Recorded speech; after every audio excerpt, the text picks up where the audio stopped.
사람들이 이렇게 묻습니다. 꼭 예수 믿어야 합니까? 왜 꼭 예수를 믿어야 됩니까?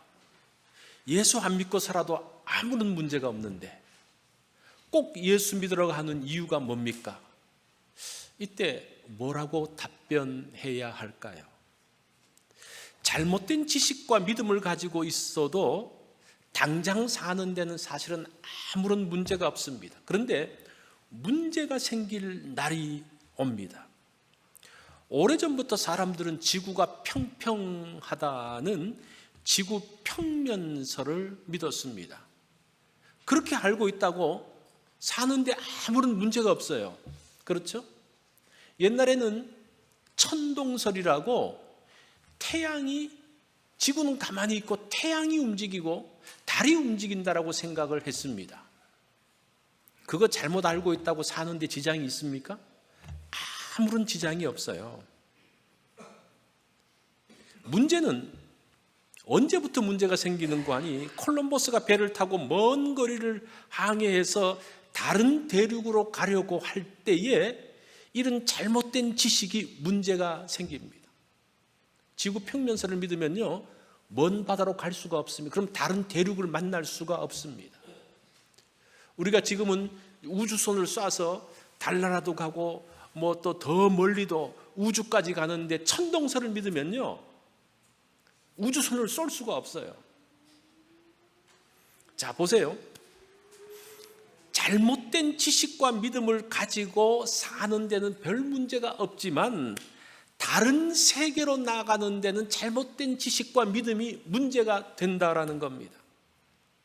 모든 사람들은 언젠가는 죽습니다. 그때가 되면 다른 세계로 이동을 해야 돼요. 이때 잘못된 지식과 믿음은 다른 세계로 나가는데 심각한 문제를 일으키게 됩니다. 그래서 바른 믿음이 필요하다는 겁니다. 다른 구원의 진리로는 영원한 세계로 갈 수가 없습니다. 자, 오늘 본문은 바울이 알을 깨고 나가서 다른 세계로 들어간 이야기를 하고 있습니다. 바꾸어 말하면 바울이 왜 예수 믿게 되었는지를 지금 쭉 설명하는 게 사도행전 26장의 내용이에요. 바울 자신이 예수님을 어떻게 믿게 됐는지를 가장 자세하게 설명하는 성경이 있다면 사도행전 26장입니다. 여러분 집에 가서도 한번 이거 잘 한번 읽어보세요. 여기서 바울은 자신이 마주했던 다른 세계에 대한 이야기를 합니다. 그것이 복음입니다. 오늘 본문은 바울이 듣고 알았던 복음의 다양한 모습들을 소개해 주고 있습니다. 우리가 사도행전 26장에 나오는 것을 그냥 단순하게 바울의 간증 정도로 이해를 하는데 그것을 자세히 읽어보면요, 그 가운데 바울이 들었던 다양한 복음에 대한 이야기가 나옵니다. 자, 지금 이 사도행전 26장의 배경이 어떤 배경입니까? 지금 바울이 3차 전도 여행을 끝나고 난 다음에 예루살렘에 와서 일을 당하지 않습니까? 유대인들이 바울을 잡아서 죽이려고 합니다. 이 몽둥이로 두들겨 팼다고 그랬죠. 그때에 로마 군대가 딱 들어오죠. 천부장이 와서 바울을 딱 데리고 갑니다. 처음에는 사슬로 묶고 그랬는데 알고 보니까 이 사람이 로마 사람이니까 정식 재판을 하게 됩니다. 그러면서 사도행전 21장 이후로부터 시작해서 한 크고 작은 재판이 한 5번 정도 열립니다.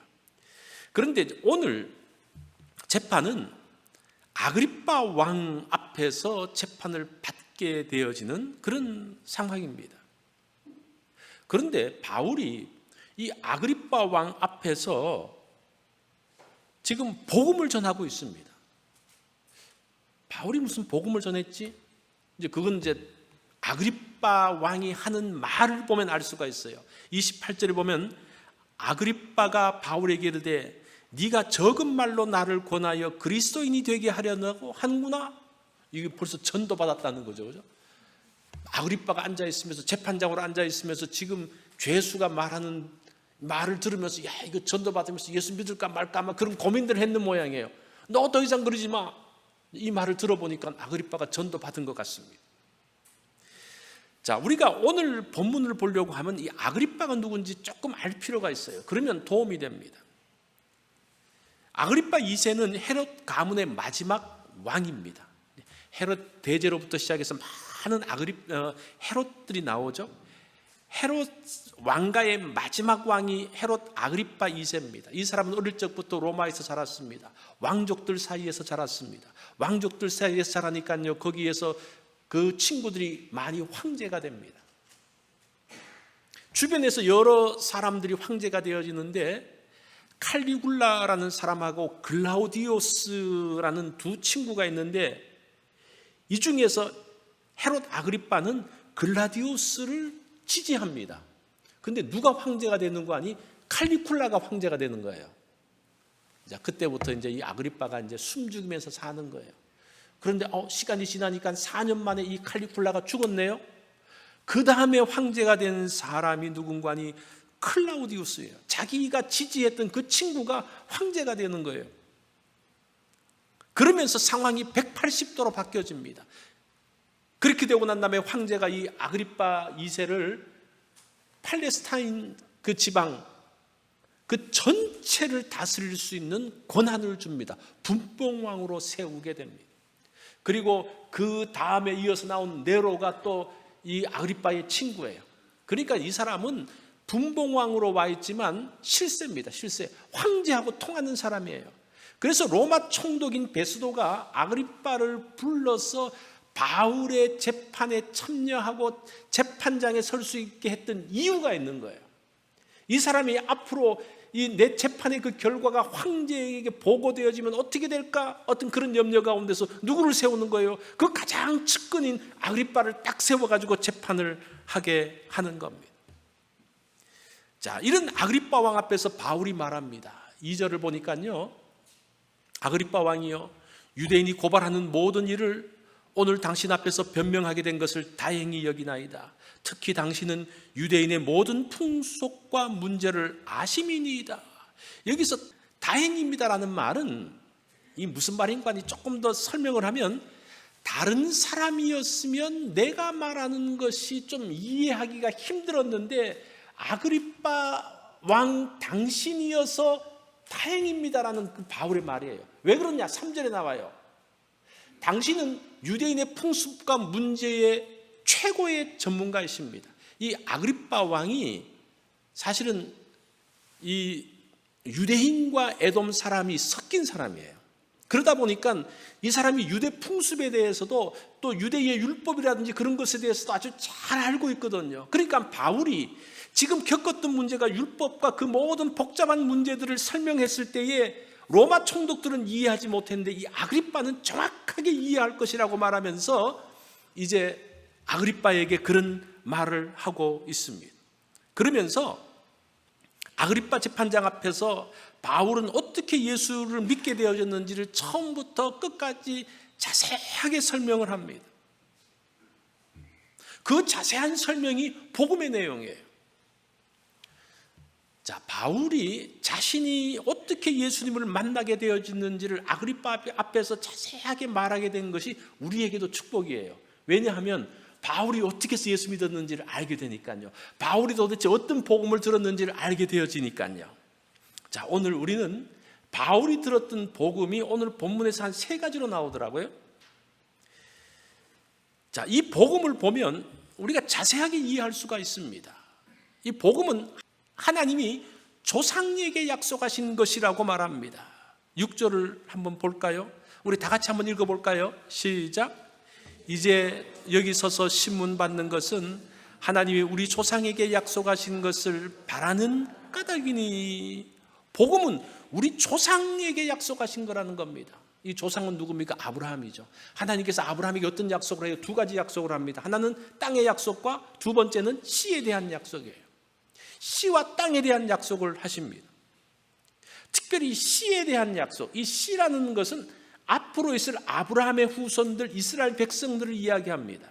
그런데 이 씨라는 단어가 단수로 기록되어져 있어요. 이 단수로 기록되어 있다는 것은 집합명사이기 때문에 단수고, 또 하나의 이유는 이 씨가 궁극적으로 한 분인 메시아 예수 그리스도를 말하기 때문에 사실은 단수입니다. 신학자들은 그렇게 말하고 있습니다.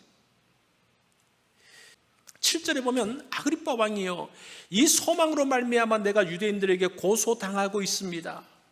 메시아에 대한 소망은 나만 기다리고 있는 것이 아니라 온 유대인들이 기다리는 소망인데 그 소망 때문에 내가 오해를 받고 어려움을 당한다는 거예요. 그러면서 8절에서 중요한 이야기를 하는데 보세요. 당신들은 하나님이 죽은 사람을 살리심을 어찌하여 못 믿을 것으로 여기나이까? 이렇게 하면 조금 이해가 어려운데 제가 원문을 조금 살려서 이야기하면 이게 가정법으로 되어 있어요.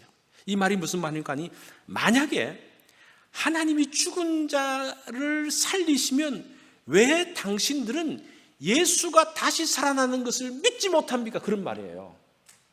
하나님이 죽은 사람을 살릴 수 있는데 그렇잖아요. 지금 당신들은 예수가 부활했다고 잘못됐다고 말하고 박해하고 그러는데 하나님이 죽은 자를 살릴 수 있지 않습니까? 죽은 예수를 살릴 수 있지 않습니까?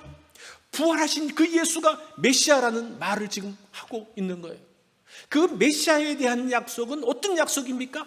아브라함, 조상 아브라함으로부터 했던 모든 유대인들이 믿는 그 약속과 동일하다라고 말합니다. 그게 첫 번째 복음의 모습이에요. 그러면서 바울도 처음에는 예수 안 믿었다고 그래요. 그게 9절부터 12절까지 내용인데 내가 예수 안 믿은 거 잘 알죠? 그래서 예수 믿는 사람을 옥에 가두기도 하고 그 믿는 사람들을 죽일 때에 그 사람을 죽이라는데 투표하기도 하고 또 그들을 향한 분노로 인해서 외국까지 나가서 다메섹까지 나가서 사람을 죽이려고 했던 것 여러분들도 잘 알고 있지 않습니까? 지금 그런 말을 하는 거예요. 나도 그랬다는 거예요. 나도 그것을 오해했다는 겁니다. 그런데 자신이 예수가 메시아이심을 믿게 되어지는 계기를 설명합니다. 그게 무엇인가 하니 다메섹 사건이라는 거예요. 그래서 바울의 생애에 있어 다메섹 사건은 굉장히 중요합니다. 13절을 봅니다. 왕이여 정오가 되어 길에서 보니 하늘로부터 해보다 더 밝은 빛이 나와 내 동행들을 둘러 비칩니다. 이 해보다 더 밝은 빛, 이게 지금 이중 비교급으로 되어 있어요. 이걸 이제 그 뉘앙스를 살려서 번역을 하면요, 태양의 더 밝은 것보다 그 위에 있는 빛, 그렇게 이야기합니다. 이 빛은 세상이 알 수 있는 빛이 아닙니다. 뭔가 신비한 역사에 의해서 절대자에 의해서 비춰진 빛입니다 라고 이야기합니다. 그러면서 그가 예수님을 만나게 된 구원자이신 메시아를 만나게 되어진 것을 이야기합니다. 그러면서 뭐라고 말하는 거 아니? 주님 누구시니까? 여기서 주님이란 큐리오스라는 말은 내 목줄을 쥐고 있는 분 당신은 누굽니까? 그런 말이에요. 나는 내 마음대로 살 수 있고 내가 원하는 대로 갈 수 있다고 생각했는데 이 거대한 빛을 보면서 누군가가 내 목줄을 쥐고 있다는 생각을 하는 거예요. 그러면서 자연적으로 나온 말이 주여라고 말합니다. 주님 누구십니까? 내 인생을 쥐고 계신 분 당신은 누구십니까? 바울은 주라고 표현합니다. 그러면서 15절 후반부에 보면 주께서 이르시되, 그분은 주다. 이 주라는 말이 사실은 그 구약에서 보면 하나님 이름을 부르지 못하잖아요. 그래서 하나님의 이름이 나오면 그냥 아도나이 주라고 불러요. 그래서 그 뉘앙스를 가지고 번역을 하면요, 여호와께서 이르시되, 그렇게 그 하나님께서 이르시되 나는 네가 박해하는 예수라. 예수님이 누굽니까? 하나님이라는 고백을 하고 있습니다. 이게 변화의 시점이에요. 바울은 여기서 새로운 세계를 봅니다. 그래서 이 다메섹으로 가는 그 과정에서 그가 알지 못했던 새로운 세계를 만나게 된다는 겁니다. 당시 바울은 바리새파 사람으로서 부활을 믿는 사람이에요. 사두개파 사람들은 부활을 믿지 않습니다. 그런데 죽음 이후에 부활에 들어가게 되어지는 것이 예수님을 통해서 됨을 그가 비로소 알게 됩니다. 그가 막연했던 그 지식이 구체화되어지는 순간입니다. 그러면서 그것이 구체화되어지면서 예수가 메시아라는 사실들을 알게 됩니다. 예수님은 어떤 분입니까? 하나님께서 아브라함에게 약속하신 그 후손, 그 씨라고 이야기합니다. 다윗을 통해서도 말씀하신 그 다윗의 후손, 사무엘하 7장에 나오는 그 내용들이죠. 하나님께서 조상들에게 주신 약속의 근거를 이야기하고 있습니다. 이 바울은 복음이 어디서부터 출발합니까?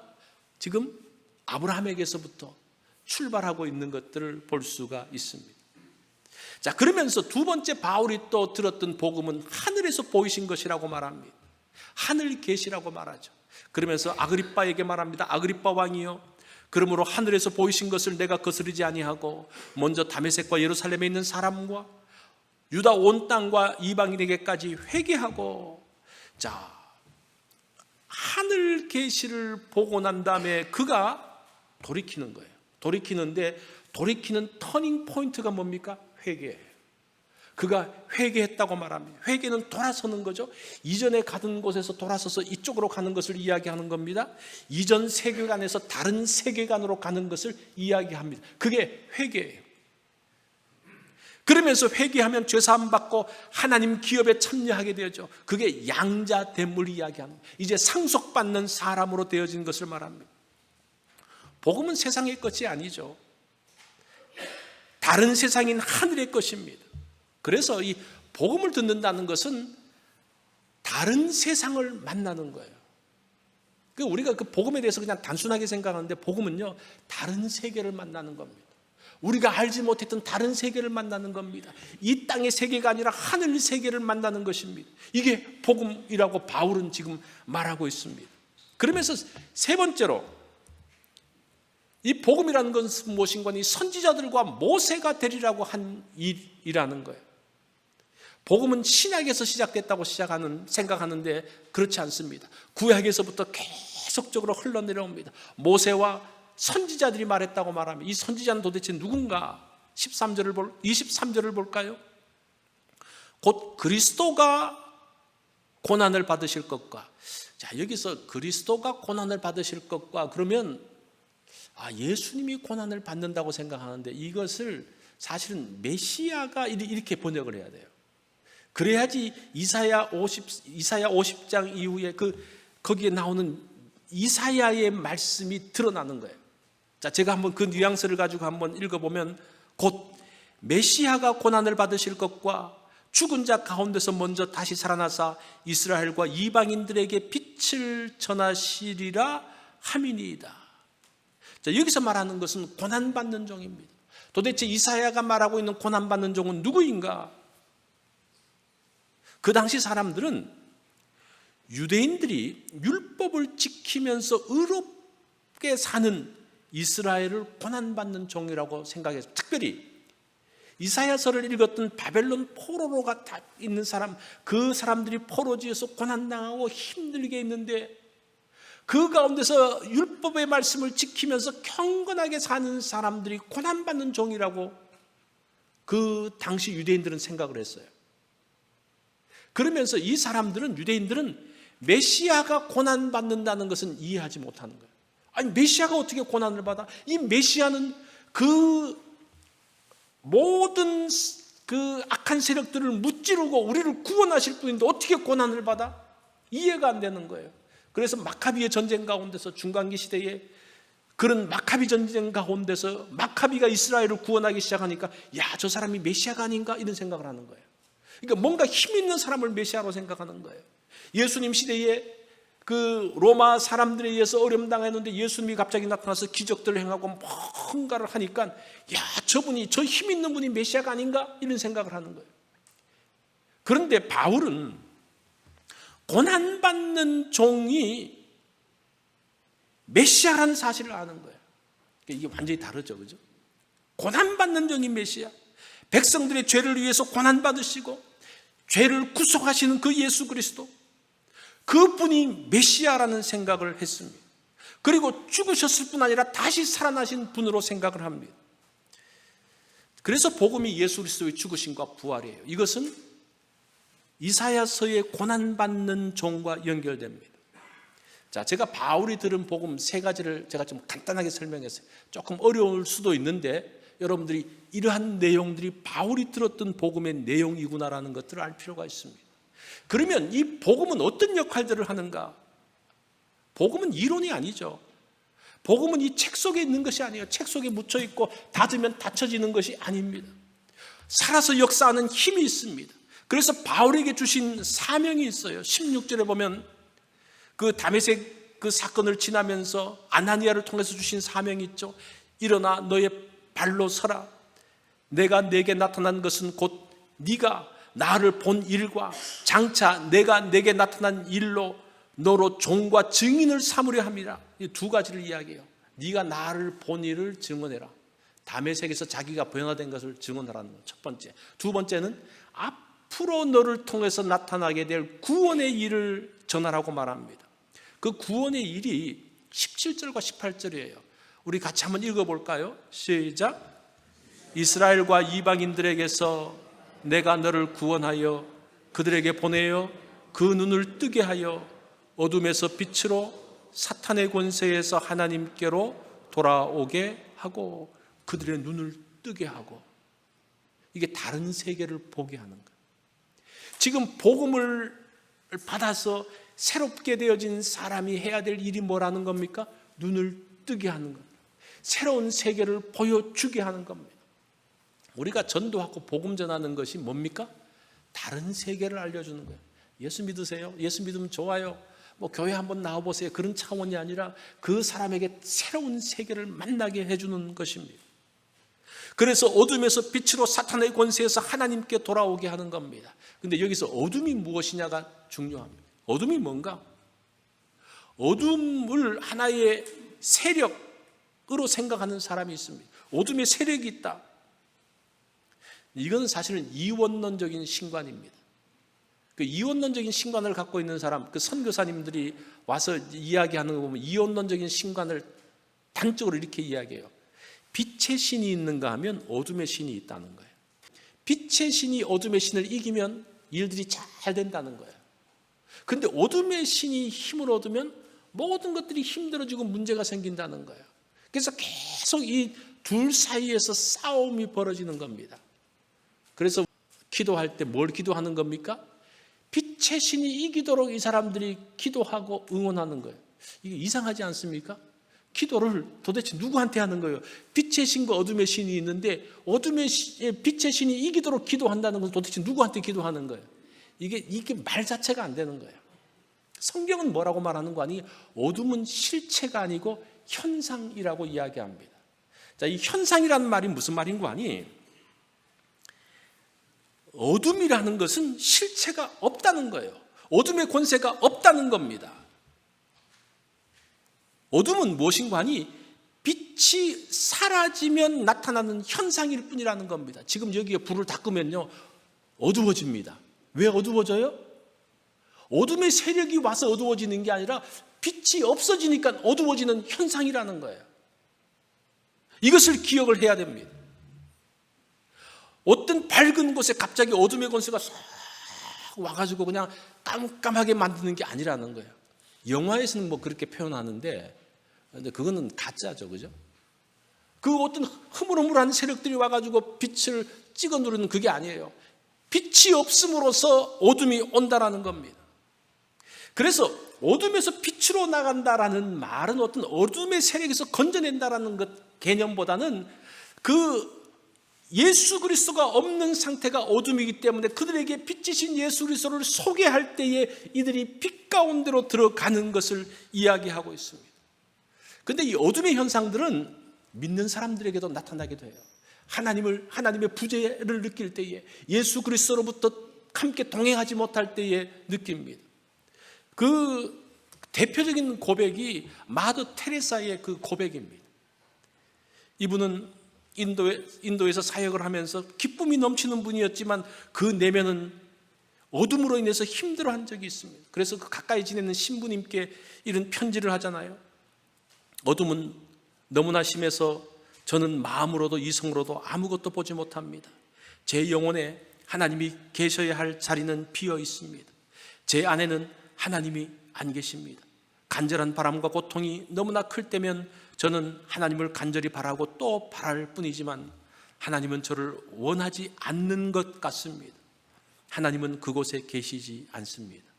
이걸 가지고 마더 테레사를 비난하는 분이 있는데, 여러분도 한번 생각해 보세요. 여러분들도 이런 마음이 있을 때가 있지 않나요? 마찬가지예요. 사역자들도 목회자들도 정말 깊은 절망 가운데 들어가면 이런 어둠이 확 쌓일 때가 있어요. 그때 하나님으로부터의 부재, 하나님과 동행하는 것들이 멀어질 때에 그런 어둠 가운데 들어가게 되어지는 거예요. 그런데 이 가운데서 빛이신 예수 그리스도가 왔을 때에 그 어둠이 물러간다. 그건 어둠이 세력이 아니라 어둠, 빛을 상실함으로 인한 것을 말합니다. 예수 그리스도의 부재가 어둠입니다. 어둠에서 벗어나는 길은 메시아이신 예수님과 함께하는 것입니다. 그것이 6절에 하나님이 조상들에게 주신 약속이라는 겁니다. 이전에는 바울은 그 소망이 율법이 소망이라고 생각했어요. 그런데 이제 바뀌었습니다. 예수 그리스도가 소망인 것으로 바뀌어졌습니다. 왜냐하면 다른 세계를 봤기 때문입니다. 그것이 이사야의 예언인지 알았습니다. 분명하게 되어졌죠. 그러면서 바울은 확신을 갖게 되었다는 겁니다. 레퀴엠이라는 곡이 있습니다. 여러분 아시는 분도 있을 건데, 이것을 한국에서는 장송곡, 진혼곡, 혼을 달래는 곡으로 말하는데, 사실은 레퀴엠의 정확한 번역은 영원한 안식이라는 뜻입니다. 이 레퀴엠을 이제 그 죽은 사람을 위해서 쓴 곡을 말하거든요. 간단하게 말하면 이 레퀴엠을 여러 작곡가들이 썼습니다. 특별히 모차르트가 쓴 레퀴엠을 보면 죽음을 통한 영원한 세계, 하나님으로 나아감을 잘 표현해주고 있습니다. 이 죽음의 곡인데, 그 죽음의 곡이 무엇인가 하니 하나님께로 다가가고 있음을 이야기해요. 이 곡은 오스트리아의 귀족 발제크 백작이 20세에 죽은 아내를 위해서 의뢰한 곡입니다. 그런데 이 모차르트가 이 레퀴엠의 곡을 쓰다가 이 사람이 죽어버려요. 죽고 난 다음에 이어서 제자가 완성하게 됩니다. 이제 결국은 자기의 죽음을 준비하는 곡으로 쓰여졌습니다. 모차르트가 이 곡을 쓰면서 아버지에게 이런 편지를 합니다. 죽음이 임박했음을 느낄 때 그 죽음이 우리의 진정한 목표라는 것을 깨닫게 됩니다. 저는 몇 년 전부터 인간의 가장 가깝고 진실한 친구인 죽음과 친해졌습니다. 죽음이라는 것이 진정한 행복의 문을 열 수 있는 열쇠라는 사실을 깨우치도록 기회를 허락하신 하나님께 감사를 드립니다. 이 글을 보니까요, 이 아버지한테 쓴 편지를 보니까 이 모차르트가 죽음을 생각하면서, 죽음이 뭡니까? 다른 세계에 대한 이 접근이잖아요, 그죠? 다른 세계에 대한 것들을 보기 시작하면서 드디어 다른 세계로 들어가는 것이 죽음인데 이것이 결국은 인생의 목표라는 것을 깨닫게 되었다는 겁니다. 그게 뭔가 하니 복음의 출발점인 것 같아요. 그러면서 복음을 알게 됩니다. 모차르트의 레퀴엠은 5부 14곡으로 되어 있는데 그 내용을 몇 개만 살펴보면요, 이런 제목입니다. 안식을 주소서, 자비를 베푸소서, 분노의 날, 경이로운 나팔소리, 지엄하신 왕이여, 눈물의 날, 주 예수 그리스도, 주님께 바칩니다, 거룩하시도다, 하나님의 어린 양 등등, 이런 표제의 곡들이 있습니다. 그 내용들이 거의 예수 그리스도께 초점을 맞추고 있습니다. 다른 세계를 보면요, 다른 세계로 들어가려고 하면요, 그 예수 그리스도가 아니고는 그것이 불가능한 것을 느끼는 것 같아요. 박정희 대통령이 돌아갔을 때에 그 방송사에서 이 모차르트의 레퀴엠을 틀었습니다. 사람들은, 한국 사람은 지금 혼을 달래는 곡이라고 생각하는데 사실은 그게 뭔가 하니 예수 그리스도께 가는 곡을 말하는 거죠. 우리가 만날 예수 그리스도에 초점이 맞춰져 있습니다. 죽음 앞에 서면요, 비로소 다른 세계가 보이기 시작합니다. 또는 죽음과 같은 위험한 순간에 이르면 다른 세계가 있음을 알게 됩니다. 이게 지금 바울의 고백이에요. 간단한 고백이 그거예요. 자기가 어떻게 예수님을 만나게 됐냐? 다른 세계를 보면서 만나게 됐다는 거예요. 자, 그럼 우리가 다른 세계를 봐야 되는데 그 죽을 위기에 들어가야지 봅니까? 그거는 어리석은 사람이죠. 바울이 경험했던 그것을 보고 우리가 느끼면 되는 거예요. 그것이 지금 복음을 듣는 거예요. 사람들이 죽음도 별로 심각하게 생각하지 않습니다. 죽음, 내가 지금 사는데 아무런 문제 없어.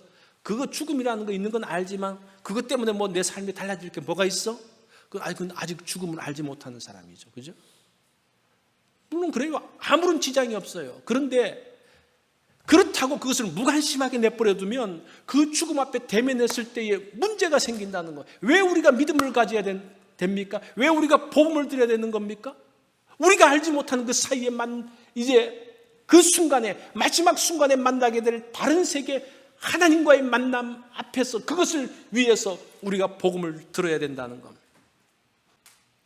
하나님께서 구원자로 예수 그리스도를 세우셨습니다. 다른 것은 없어요. 예수 그리스도가 진리이고 생명이고 구원의 길입니다.